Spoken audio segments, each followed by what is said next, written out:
1323, after the lands of the Kingdom of Galicia-Volhynia were divided between the Grand Duchy of Lithuania and the Kingdom of Poland, Prince Gediminas of Lithuania began to make attempts to expand her possessions at the expense of the lands of the southern Russian principalities, namely at the expense of the territory of the Kiev Principality. It should be mentioned that at the end of the 13th century Kiev was in the sphere of influence of the Nogayulus. Therefore, when the Khan of the Golden Horde Tokhta liquidated the Nogayulus in 1299, Kiev and the entire Kiev Principality were ruined and depopulated.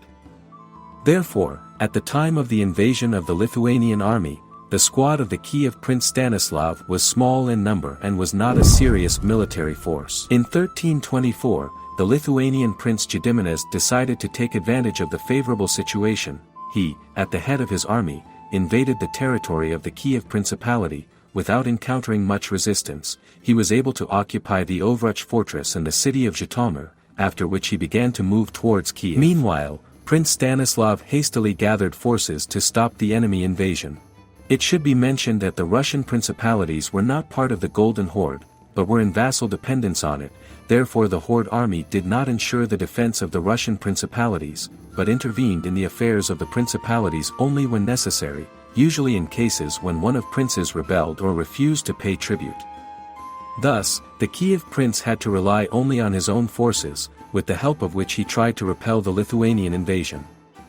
The battle between the Kiev and Lithuanian troops took place on the banks of the Irpin River. As a result of a bloody battle, the Kiev army was defeated by a numerically superior enemy, thanks to which Kiev, as well as Peryaslav, Putovo and Konev, came under the control of the Lithuanian principality. However, the Lithuanian prince did not have to rejoice for long at the new territorial acquisition. The fact is that the Lithuanian prince never decided to enter into confrontation with the army of the Golden Horde. Fearing the start of an open confrontation with the Horde, he plundered the occupied cities and returned to his territory. At the same time, a successful campaign in the Kiev lands allowed the Lithuanian principality to influence the internal politics of the southern Russian principalities. Since the Horde Baskaks continued to collect tribute from these territories, the Khan of the Golden Horde was not particularly worried about the increasing influence of the Lithuanian princes on their internal politics. The Lithuanian principality tried with all its might to increase its influence on the southern Russian principalities. This continued until 1362. By this time, a bloody civil war had begun in the Golden Horde, which went down in history as a great massacre. Since the Khans of the Golden Horde replaced each other with incredible speed, protecting the vassal Russian principalities from outside invasion was not among the main problems of the warring parties trying to seize power in the Golden Horde.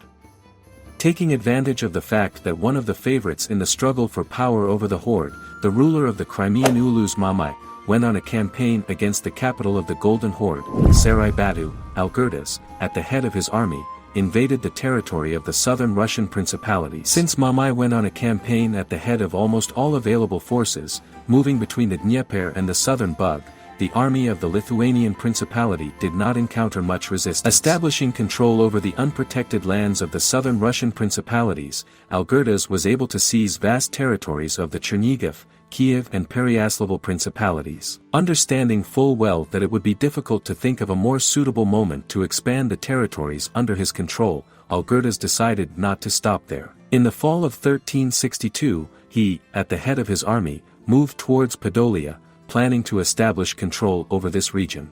When the three Tatar beys of Podolia learned of the approach of the Lithuanian army led by Algirdas, they began to hastily gather all available forces, planning to maintain control over the region until the return of the main army led by Mamai. The Tatar army, led by Kutlug Bey, took up defensive positions on the banks of the Sinyuka River, planning to prevent the Lithuanian army from establishing control over the region. Around the beginning of December 1362, Algirdas's army reached the positions of the Horde army on the banks of the Sinyuka River.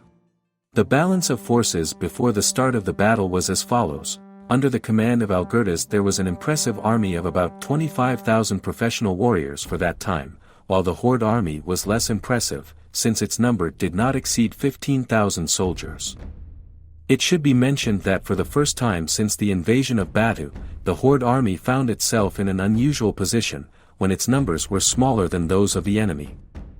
Moreover, the Tatar-Mongol army consisted mainly of light horsemen, since Mamai took all the heavily armed horsemen, who were the main striking force of the Horde army, with him on a campaign against the capital of the Golden Horde. Nevertheless, Kutlug Bey, despite the numerical advantage of the enemy, decided to fight, planning to win using the main advantage of the steppe cavalry, which was high mobility. The Horde army, consisting of light cavalry, formed in two lines, and since the light horsemen were not able to hold the defense, the Horde planned to attack. In turn, Algirdas, as an experienced commander, decided, using his numerical advantage, to position his army in a semicircle, thereby depriving the enemy of the opportunity to freely maneuver. In the center, Algirdas placed his infantry, armed with shields and spears. Algirdas's cavalry was located on the flanks, which during the battle was supposed to surround the enemy's cavalry and thereby ensure his defeat. The Horde army went on the attack. The steppe cavalry used its traditional tactics, which consisted of firing at the enemy from a safe distance and avoiding direct confrontation. This tactic was the only correct one in the current situation, since the steppe cavalry was unable to hold back the direct onslaught of Algirdas's heavily armed horsemen. The goal of the Horde was to inflict maximum damage on the enemy infantry and put them to flight. With this scenario, the heavily armed horsemen of Algirdas, who were unable to catch up with the steppe cavalry, also had to retreat after their infantry.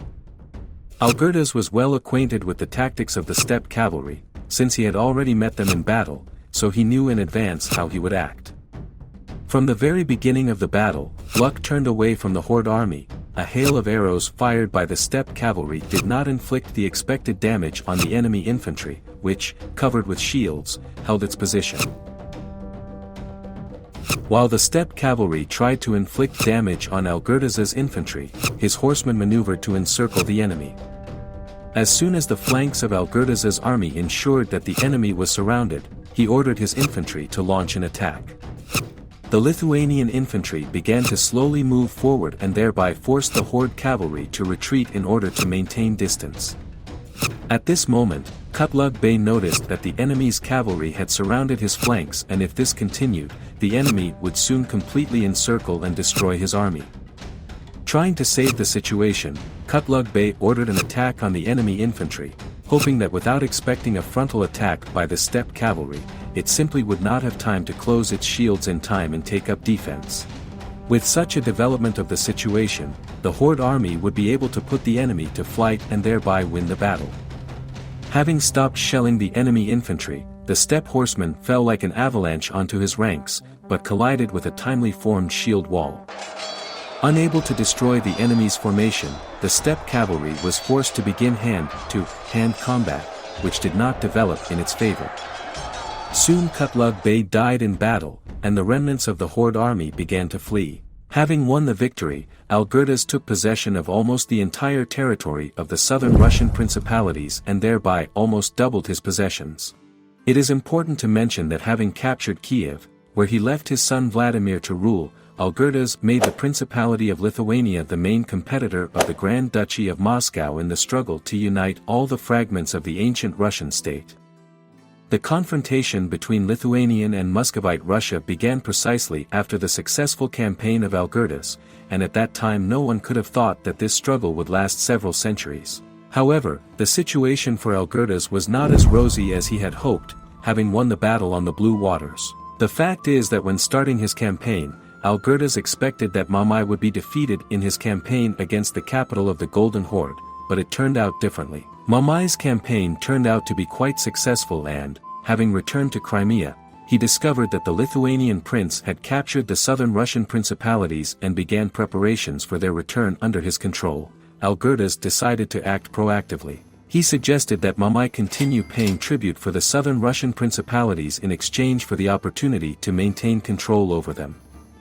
Mamai was satisfied with this proposal, and he accepted it. The fact is that the civil war in the Golden Horde was still far from over, and he did not want to divert forces to fight against the Principality of Lithuania. In addition, by agreeing to Algirdas's proposal, he received not only uninterrupted payment of tribute, but also an ally in the person of the Principality of Lithuania, whose help he soon had to use while planning a campaign against the rebellious Moscow Prince Dmitry. However, the Lithuanian army was late for the start of the main battle against the Moscow Prince Dmitry, which went down in history as Mamiev's massacre. If you liked this video, be sure to subscribe to my channel and click on the bell so you don't miss new videos.